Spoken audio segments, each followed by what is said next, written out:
Welcome, everybody. My name is Sia, and I am a curator at MoCDA. Today, we are speaking with Pindar Van Arman for our 10 Questions in 10 Minutes collaboration with SuperRare.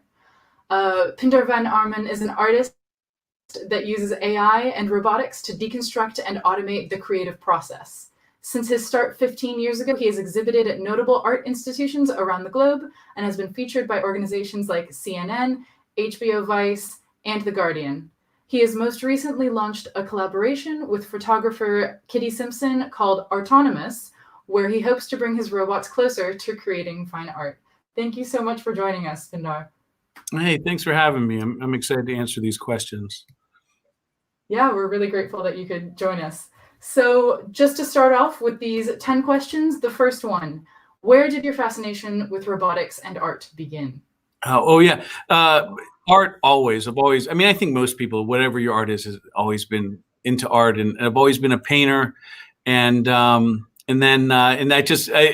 used to paint constantly, but then I had a family, and all of a sudden I found myself like spending more time like with my children and enjoying that. So the painting fell by the wayside.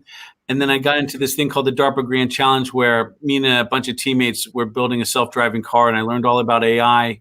And we competed in the desert, and I was like, you know what, this AI can drive a car. I wonder if it could help me out on something more practical, painting. And so my first robots were just to buy me more time. Like if a painting took 10 hours, I imagine let's get it done in 9 with a robot, then I'd just spend 1 hour, and I'd have time for my family and my painting. It's a very practical solution. Yeah. Absolutely.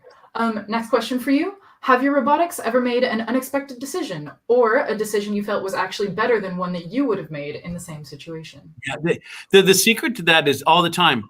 And the secret to that is just serendipity. Accidentally, they'll do something awesome. And while they use these feedback loops and they're always paying attention to what they paint and making more marks, they never know what they do is good or not. So I'm watching it. Like right now, it's paused in the background. I'll start it up after these questions.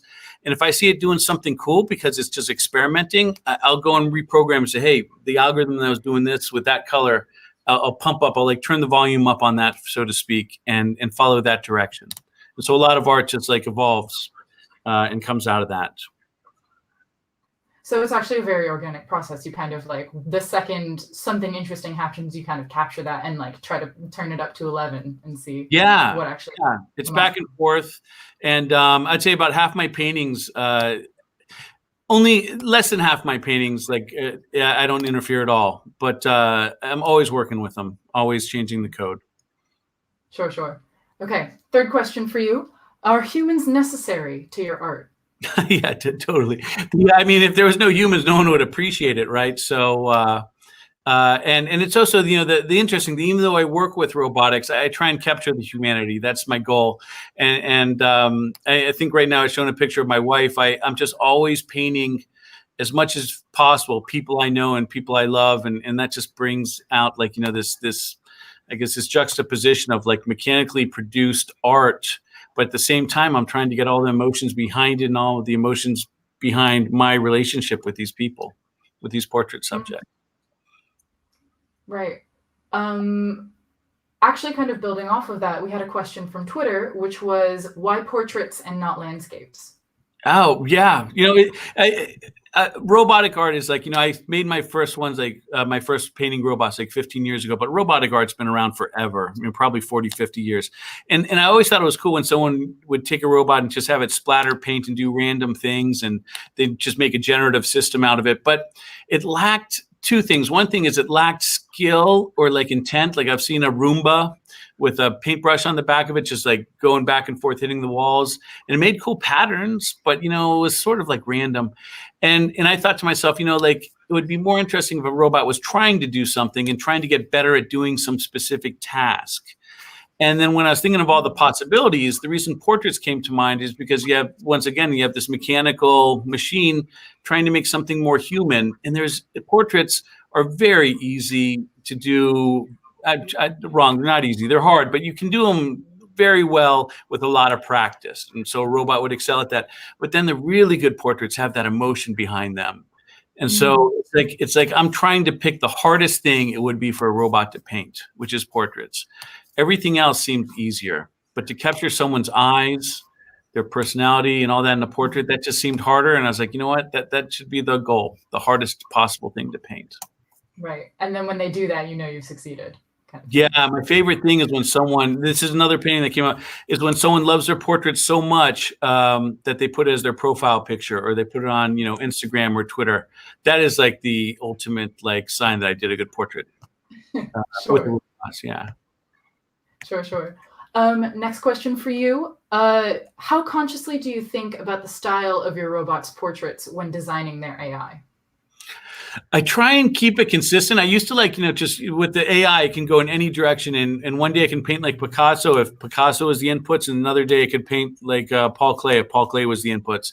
But I don't want it to paint like other artists. I want it to paint like itself. So a couple years back, like 3 or 4 years back, I started feeding it data from itself, from all the previous paintings it had made. And then I was trying to get to something that most artists need, which is like a look. It's always important for an artist to have a look, that someone sees a new painting from a specific artist, or a duo like me and the robots, that they recognize it as a Pindar and autonomous. So I'm trying to get there, and it's important to me that it be consistent. But you know what? Every so often a new project starts and it goes in a totally different direction, and I'll just follow that as well. Right. Very authentic, just following our leads. Yeah. Next question for you. What made you decide to enter the digital art space and mint your physical artworks as NFTs? People are always asking me how, SuperRare. I have a bunch of friends that are trying to get into SuperRare right now, and they're always asking me how I got into it. And I would say it was pure luck. Back in the beginning, I think I was like, I don't know which number I was, but I mean, I have some NFTs like in the 100s. And they would accept anyone back then. I remember after I applied to SuperRare, I was like wondering, is this going to be a good organization? Is it going to be hard? They let me in. I was like, oh, this is not that. This is not going to be that great. They're not very selective. Was my first thought. I guess Sure. 2 years. No, definitely. Next question for you. You frequently mention artist Paul Klee's concept of a creative feedback loop when describing the process of your robot's art.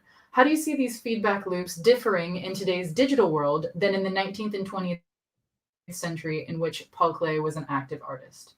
Yeah, the whole idea of feedback loops is an artist, and by the way, I think it might be his birthday. I saw some activity on him on Twitter today, Paul Klee. But feedback loops, his whole idea, and it's the first time feedback loops it sounds like a computer science term, but the first time I heard it was from this artist. And the idea is like you make a mark, you take a step back, see how the mark's affecting the canvas, make another mark. And over again, artist does this every brushstroke, as well as every couple hours, you might take a total step back. It's like, is this the direction I'm going?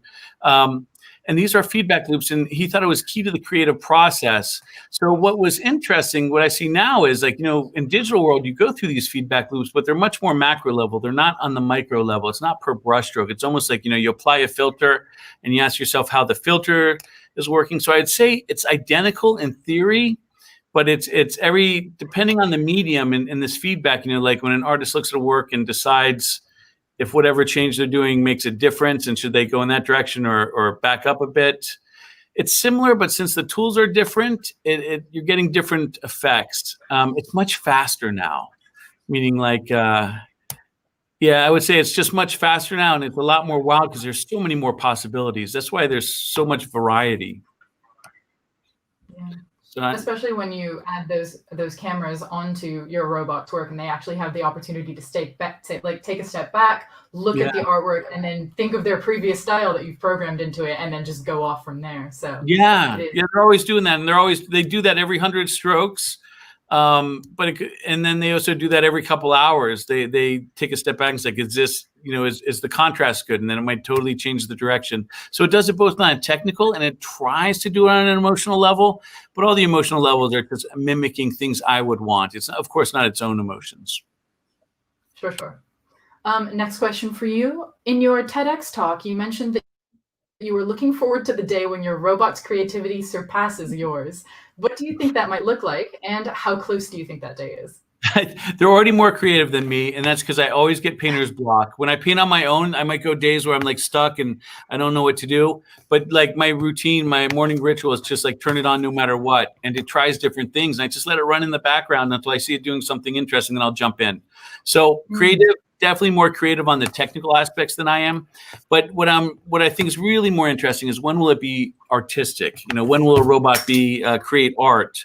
And that's the most exciting thing about the future of AI for me is like, I can't wait until someone figures it out and makes a generative art system so complex and so like the human mind and also conscious that this generative arts system says, hey, I got something I want to tell everyone, and actually tells us something.